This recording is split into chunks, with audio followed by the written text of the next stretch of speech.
Good morning, y'all. It's Andrea here at VW Family Farm. I'm about to go out and get some feeding done, and it's Monday here. Y'all are not going to be seeing this on Monday, but we got to hit the ground running this week. We got to take beef to the processor today.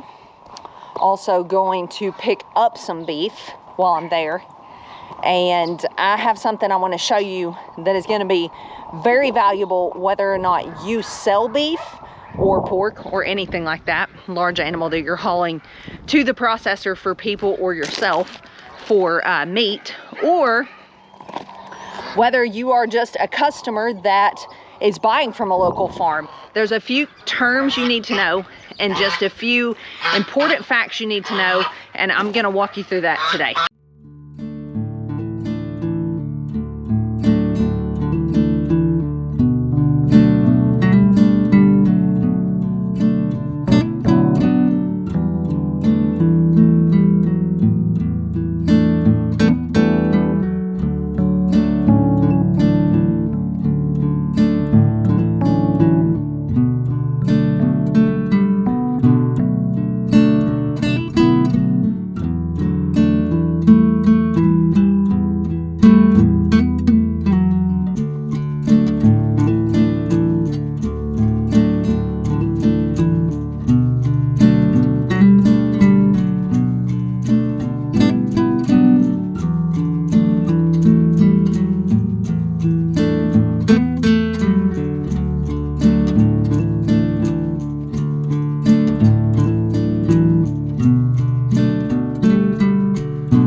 So these are our calves, heifers, and steers that were born last year, about a year ago at this time. They are looking fantastic. We have got them on lots of fresh grass. They are the best set we've ever raised. Right now we have 6 different pens of cows. So this is one of them. And I'm gonna take you around to each one, and then we're gonna load up some beef, and I'm gonna give you some vital info. So we have this part of our farm over here. We actually just bought a little small herd of cows to put over here to eat the grass. You can see back behind me, there's lots of good grass over here. So we bought 11 cows that had just dropped babies. So they'll fit into our program perfectly because ours are just now starting to have babies for the year. These will fit right in. The cows are pretty tame. You're gonna see they're old. Some of them's thin, some of them's got different things going on. None of them have anything major going on. They need some weight put on them. But all in all, we're super pleased. Cattle prices are through the roof. So if I told you what we paid for them, you would probably, your jaw would drop. But for the prices these days and what we got, because we got 2 animals and we could take that baby, raise it for a bit, sell it back, and have made our money back on both of them. For what the prices are and what we got, we feel pretty tickled about what our purchase is and what we wound up with.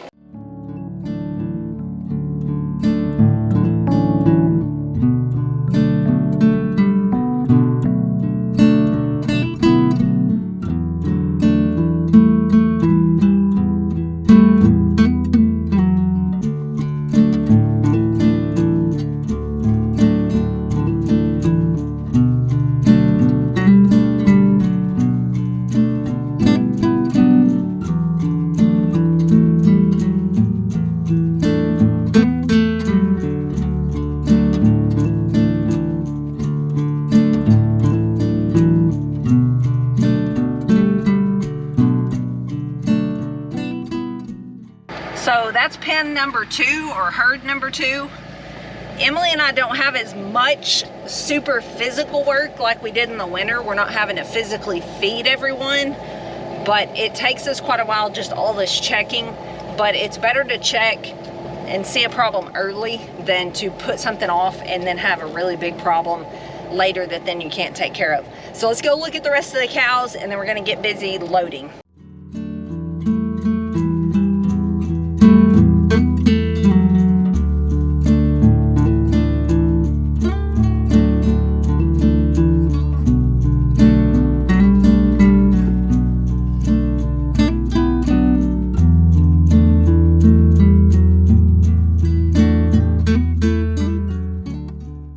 So that was pens 3 and 4. One of them is Miracle and her baby. I'm about to start milking cows again. And one was animals that are about to be going to butcher. That's why they're up here close to the house. And then here is pen 5, excuse me. This is pen 5. You can look out here. It's our bulls, our bachelor pad. They're in here by themselves until it's time for them to go back in here in probably as early as a month from now. We'll kind of stagger where we put them with the different groups, but yeah, they're just hanging out up here by themselves for the moment.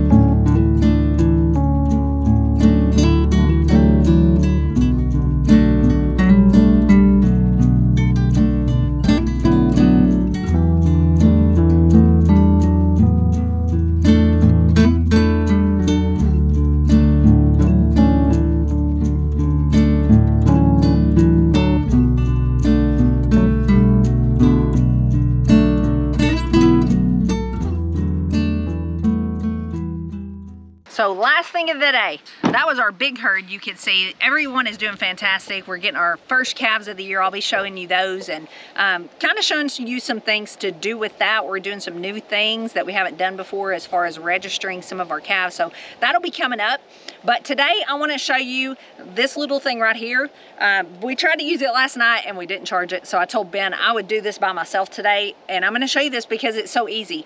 Emily and I are doing so many things around the farm right now by ourselves. It's just how it is. Lane is working off the farm. Ben works during the day. And so it's Emily and I. And a lot of these things we have to prep on the weekends, which is what we did in this situation. I already have these steers up in the corral ready to haul. We got those up yesterday evening when I had help here besides just me and Emily, because some of these things can get a little crazy for us to try to do by ourselves.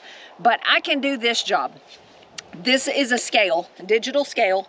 Actually, the scale is under the chute, and this is the reader that is going to show us the weight. So this is vitally important if you are selling beef or if you are buying beef. You need to understand how the live weight of an animal translates to what you will hear termed the rail weight or the hanging weight. And I've heard advertised lately by farms that most farmers just make it so complicated using that hanging weight. It's just a way they're trying to confuse you and you don't know what you're getting or what you're getting it for and all that. And that's just simply not true. The reason most farmers charge by the hanging weight or rail weight is because that is the definitive weight that they have from the processor that is, you know, a certified weight that they can give to you. So you have to know if that's how you're going to be charged, and that's most likely how most farmers do it. I'm not saying every farmer, so don't get me wrong, but you need to know, number one, what that means. You need to know the terms, and then you need to know how that translates to what you're going to get as a customer. So let's get these started loading. We're going to do them one at a time. I'm going to show you hooking this up. I'm going to weigh them, and I'm going to tell you a little bit more about that. So we showed you on a past video hooking this up underneath our squeeze chute and where our head gate is. And so now we just take this, it hangs up here, just like this. Actually, I'm not going to hang it yet because I'm going to get it attached. It just has the little probe thing covered. I'm going to hook this in. Then I'm going to twist it until it's tight. The other one, it'll only go in there one certain way, so.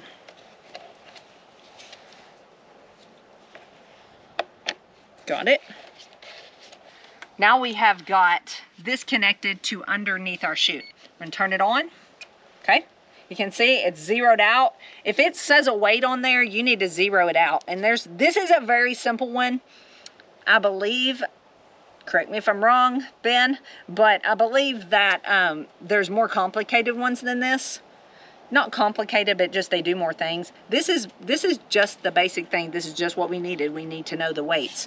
So we are going to run these in one by one. Emily and I are going to get them weighed. I'm going to record it in my phone, and that way I can take it home and write it down, and I'll explain to you what I'm going to do with it after that.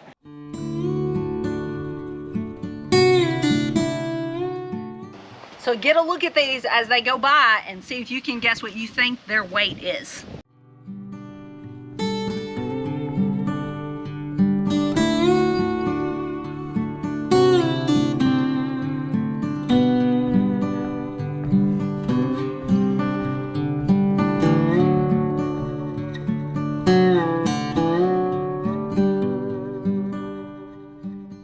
So one thing I've encountered when we've weighed animals the last time, when you open the back gate to run them in, they need to go on in. So you need to be ready to prod them as they go on in, because if they step their front feet on it and it feels kind of like it balances out, it's gonna take a weight. So you want them to go in, then you're gonna have to back them out, zero it out, and start over.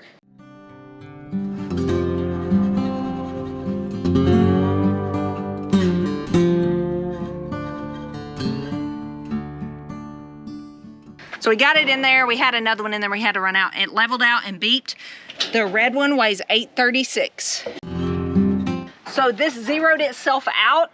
If it did not, you need to press the zero out button. It says zero out there. It shows you that that's what it is. Just make sure it's at zero before you run your next one in, or you can fix it. You can back them out, but it's a hassle. 857. All right, last one. We'd like to actually get them bigger than this.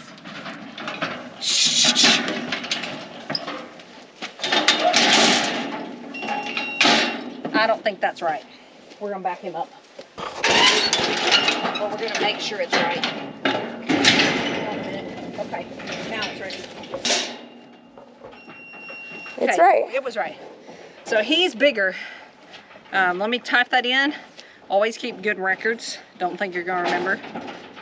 We'd like to actually get them bigger than that, but that's where we're at in our program right now. Appointments have to be made so far in advance. It's such a guessing game.